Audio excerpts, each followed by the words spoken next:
Right down the street from me, a lady has been scammed so bad by an artificial romance that she's going to lose her house. And the person doing the scamming may be an inmate still in prison. If you don't think this shit can happen, we're here today to tell you more stories about inmate professional scammers. And GT, you knew some of these guys. Oh god, there were so many, it's really, it's goes on everywhere. That's how money gets into prisons. I had guys always asking me, "Hey, does your girlfriend have any friends that want a pen pal?" And I used to go, "Get the fuck out of here. You just wanna hustle them for money. You're gonna butter them up for a while, then ask them, for a few bucks, and it'll keep being more." And it just snowballs, Jack, and there's many people doing it in there. Yeah, it's all levels of stuff too. We had, I know when I was in Kentucky, Kentucky seemed to be for the three places I was at, the high point of guys scamming women out in the world for money. Now we'll get back to this woman's story more in a little bit, how bad this one is. But the, I'll give you a good example. This one turned out kind of funny, but you know how funny it really is. But these guys, there's a lot of these pen pal clubs they have out there, and they gather these people to write to inmate. Who the fuck wants to write to an inmate? But anyway, and so these guys would latch on these women, and pretty soon they get them to send them money for their commissary account. So these guys, they're living high. They got all their lockers full of commissary and stuff. And these women are sent to them. The guys are, I love you. And shit, they never even met, which is the thing about these romance scams. They tell me they never even meet these people. So how the hell does that happen? I guess back in the old days in 20s and 30s, the guy had to meet the woman at least.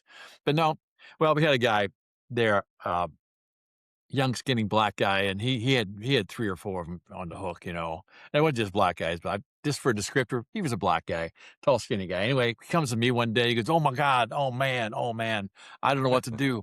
I said, "What's up, buddy?" He goes, "Gloria's coming." I said, "Gloria?" "Yeah, the woman I'm writing to." So he had this woman he's writing to named Gloria, and she's been sending him money. He goes, "I didn't think she'd come down there. I didn't think she'd find me." I said, "Well, man, you're in prison. She knows where you're at." So Gloria's coming to visit. And so Gloria shows up at the visit room. Now, this guy, I told you he was a beanpole. He's about 6'4", weighed about 130 pounds. I mean, he was like my finger. Gloria shows up. Gloria weighs, and I'm being nice about it, about 20 pounds less than the new Buick. Big woman.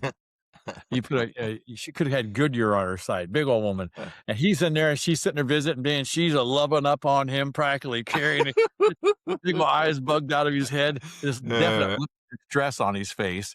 But I thought, this is the pay you get and this is what you gotta do. You gotta live through it. And his cellie told him, "This is the deal, man. You got yeah, money." And his cellie did it for years and years. You could now and then yeah. they show up. You gotta deal You with it. can't have shame though. You can't, if you gotta let them in and you can't have shame. Well, and it even gets worse because if it's just commissary money, that's probably not gonna break someone.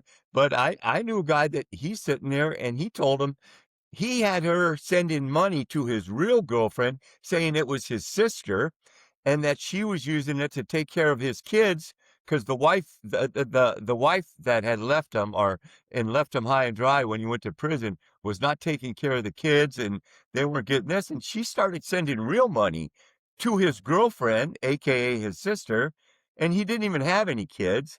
And it was the sister's kids, and he showed her pictures and everything, and this morphed into getting thousands of dollars. And that, I don't know what that lady's financial situation was, but it could really hurt someone that's on fixed income. Oh yeah, there's several like that. There was 2 that I can think of, 2 different circumstances. There's like the one guy one goes back to Latuna, the first prison I was in, but the other one was in Kentucky. A guy had these women, 2 of them, sending money to whom was his broker, who bought and sold, Bitcoin. That's all it was at that time. They didn't talk about crypto; they just called it Bitcoin. And he says, so this guy would be, and they were going to make millions of dollars, and they were going to get married as soon as he got out. And the money went to this guy. And whether or not he was buying Bitcoin or not, I don't know. I was there when the guy left it. He was going into hiding because the money was gone. So either they lost it in Bitcoin or they had spent it. But they were sending to real world money to this broker who was just his buddy somewhere in Ohio. And so the other one, and this one here, and I don't know if they ever got wrapped up on this, but they were looking at 'em. I don't know if you remember this or not, but this was a scam the inmates pulled where they were filing fictitious income tax and getting refunds back using other people's social security numbers. And the guys in Latin were doing that stuff, and they had a gal. The one guy's girlfriend was his fiance. She'd been there to visit, and they talked her into getting these stuff for her, and then this guy would fill his stuff out and get told the information. He would tell her what to put on it, and they would file it, and then she'd get this returned back and put money in his commissary, thousands of dollars. They were laughing about how his thing was, "We get caught. I didn't do it. It's all hers," you know? And this What was his fiance. They were engaged to be married before he came in, and she was staying loyal to him, and by God, he was being good to her too, apparently. Well, yeah, didn't you ever get approached to see if you wanted to do it? Because that was going Yeah. around. I got approached while I was in Florence. "Hey, I can get you $500 a month," or something like that, and I go, "Nah, I'm gonna go ahead and pass on that." But that was going I know California, they had, during COVID, billions and billions and billions stolen by inmates from prison, and nobody ever investigated it, and it just kinda went away, and I'm talking about billions of dollars, and, Newsom, he just didn't wanna admit any wrongdoing, or I don't even know if he was governor then, it was either him or Jerry Brown, same difference, and, it's tough, man, I don't feel if they're getting the government, I don't feel quite as bad as if they're getting some poor woman that thinks she's in a torrid love affair that's never gonna happen, and, getting after her money. Well, that's it. And people wonder, "Well, how can they do this?" I'm telling you something.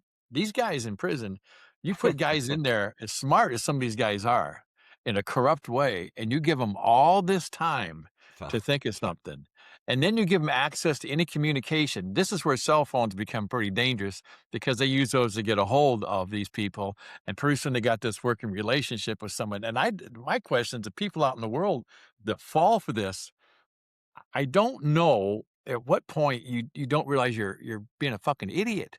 I mean, it just blows my mind that then there was actually inmates scamming inmates in reverse thing, and this was in Florence, Colorado.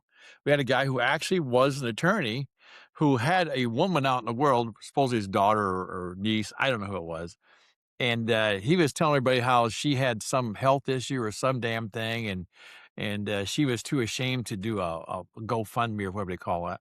So he wanted everybody to just donate. He went around to everybody, "Would you donate a little bit here from your commissary money?" And guys started sending money out. Guys actually contacted family members out in the world and sending money to her. And, so he was doing it right there in the house, and turns out it was all bullshit. All bullshit. But who the inmates gonna go to? Who I mean, and I'm not defending the inmates. Yeah, they're inmates. You Uh, think, who gives a shit? But think about it. That's how good, and who are they gonna go to? They're not their gonna go to, family. yeah, They're gonna yeah, go to their family if they're asking for money, so yeah, somebody's doing without so somebody can get their hustle on. yeah, exactly. And so, you gotta wonder. I got one last one I gotta tell you in Kentucky. This was bizarre, but this woman was actually sending actually 2 guys money, and, they were all somehow gonna have an in-depth relationship with the guy. Well, one night after running, I go walking into the locker, the shower area there and stuff, and these guys had a cell phone taped up on the wall, and 2 of them are looking at it, and this music is going boom, boom, boom. I looked over, like, "What the hell is that?" And both their heads from the back, all I can see is their heads are going like that in time with this boom, and these guys were in cadence. And I watched, "What the hell are you doing?" I walked over, they go, "Check this out."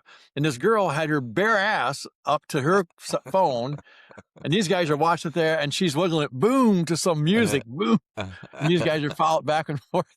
I said, "That's good enough." I go take a shower, and when I come back, they're still there like that. Uh, And then somebody calls, they're called the COs are coming in for count, and the guy goes, "Hey, sorry, baby, we'll get back to you. Don't forget to send the money." Okay. She says, I will. And away you go. oh. And so they're scamming out of money, getting to see her bare ass, and that's life in the federal prison system.